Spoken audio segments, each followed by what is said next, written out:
Okay guys, magte-testing kami ng high level alarm. Ginagawa namin to 24 hours before loading. So ko lang tong gabi. Yung gagawin ni Pampy, no? Ito yung pag-activate ng high level alarm tsaka overfill alarm. So inihila lang naman yan. And then mag-aalarma mamaya sa taas. Kuha ko ng video. Ayan, epe. 90.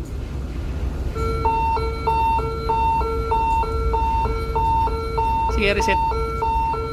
Okay boss, reset. So yung 95, yung narinig nyong alarma, 95 yun. Okay, so base Thank you. accepted na si CCR. 95 yung chip.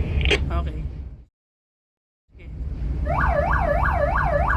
98. 90. 98 accepted.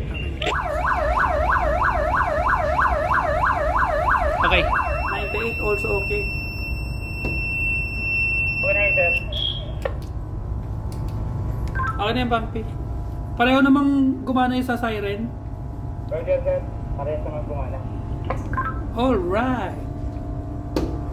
Bigla lang kasi.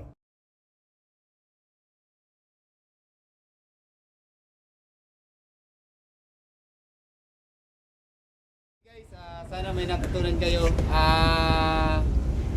Ginagawa namin to para maiwasan natin yung mga Aksidente on na board. Mag-overflow tayo. Yes. Yun, ganun lang So yun. importante talaga ifa-follow natin yung tinatawag na requirements para sa cargo operation, no. So yung mga checklist natin susundin. Syempre para sa atin din yan. May iwasan natin yung pollution tsaka problema yan dahil siguradong sibak tayo sa trabaho pag di ginawa. Okay, so yun si Pampy. Okay. Isang successful na trabaho na naman. Alright. Alright.